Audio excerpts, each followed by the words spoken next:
Ceci est la manne quotidienne, version audio. Elle a été soigneusement préparée pour nous aider à grandir spirituellement tout au long de l'année. Nous sommes aujourd'hui mercredi 11 janvier 2023.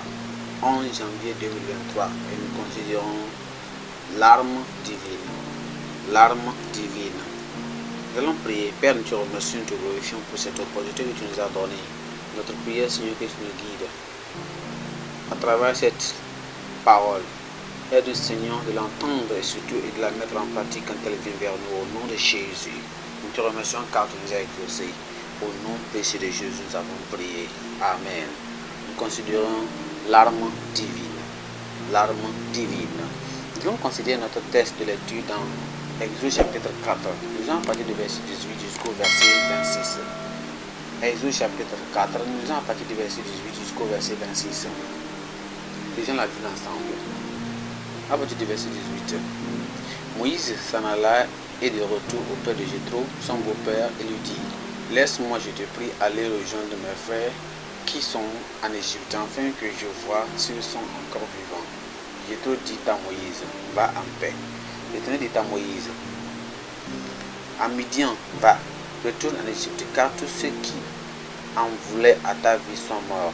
Moïse prit sa femme et ses fils, les fit monter sur des ânes et retourna dans le pays d'Égypte. Il prit dans sa main la verge de Dieu. L'Éternel dit à Moïse, en partant pour retourner en Égypte: Vois tous les prodiges que j'ai mis, que je mets en ta main, et il les fera devant Pharaon. Et moi, j'endurcirai son cœur, et il ne laissera point aller le peuple. Tu diras à Pharaon: Ainsi par l'Éternel, Israël est mon fils, mon premier-né. Je te dis, laisse aller mon fils, pour qu'il me serve. Si tu refuses de le laisser aller, voici, je ferai périr ton fils, ton premier-né. Pendant le jour, pendant le voyage, à un lieu où Moïse passa la nuit, l'Éternel l'attaqua et voulut le faire mourir. Séphora prit une pierre aiguë, coupa les prépuces de son fils et le jeta aux pieds de Moïse en disant: Tu es pour moi un époux de sang. Et l'Éternel le laissa. C'est alors qu'elle dit: époux de sang, à cause de la circoncision. Notre verset clé, c'est le verset 20 qui dit ceci: Moïse prit sa femme et ses fils, les fit monter sur des ânes et retourna dans le pays d'Égypte. Il prit dans sa main la verge de Dieu. Souvenez-vous que nous parlons de l'arme divine. Allons dans le message. John F. Kennedy, un ancien président des États-Unis, aurait déclaré: Les armes de guerre doivent être abolies avant de nous abolir. Il a été assassiné par un homme armé avec un fusil équipé d'un télescope. L'utilisation d'armes physiques par les non régénérés entraîne une destruction injustifiée. Mais les armes divines sont conçues pour accomplir les saints destins de Dieu. Notre texte relate comment Moïse a entrepris sa mission en tant que prophète de Dieu pour libérer les Juifs de l'esclavage égyptien. Il n'était pas habillé comme un mousquetaire. Il n'a pas non plus mis en place un camp pour former une armée de libérateurs. Il n'y avait pas non plus besoin de mercenaires. Il y est allé en tant que père de famille avec sa femme et ses deux fils.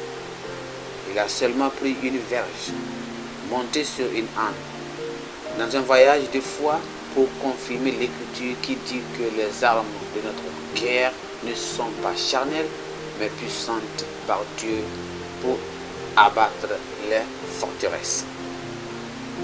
Dieu avait donné à Moïse toutes les assurances, de toutes les réponses et à toutes les questions, les excuses ou doutes.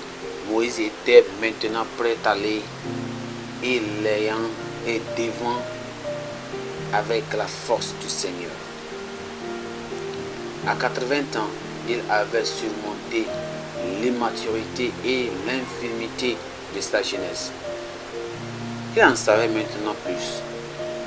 Il ne courra plus jamais devant Dieu, bien qu'il ait toujours été convaincu qu'il était élu pour libérer Israël.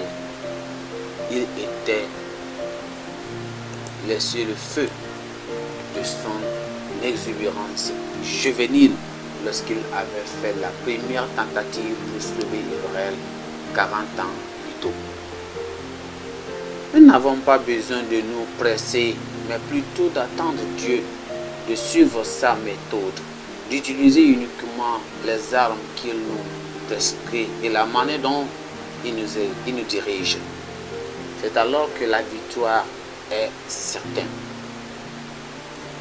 Le Seigneur va nous aider à utiliser les armes spirituelles pour faire des combats qui amènera la victoire que le Seigneur veut de nous au nom précieux de Jésus. Nous allons prier. Père, nous te remercions, nous te louons, car nos alliés dans les cieux sont plus nombreux que ceux qui sont avec nos ennemis. Si nous demandons de libérer l'esprit de conduite et de révélation pour toujours nous guider sur la bonne étape dans chaque bataille. Nous prions, Seigneur Dieu, donne l'esprit de soulagement, l'esprit conquérant. Demandons, Seigneur, d'envoyer tes anges de guerre spirituels pour qu'ils se lèvent et fassent la guerre contre tous nos ennemis et fassent la guerre en faveur de tes enfants au nom de Jésus. Nous savons que, Seigneur, tu n'as jamais mené une guerre et tu as perdu. Toute ta guerre est sûre et convaincante et vaincante au nom précieux de Jésus. Nous te remercions car, Seigneur, tu nous as exaucés. Au nom précieux de Jésus, nous avons prié. Amen. Notre pensée du jour dit: les armes de Dieu garantissent toujours la victoire. Amen. Les armes de Dieu garantissent toujours la victoire. Notre texte de lecture aujourd'hui se trouve dans le livre de Matthieu, chapitre 24 et chapitre 25. Matthieu, chapitre 24 et chapitre 25. Merci que le Seigneur vous bénisse.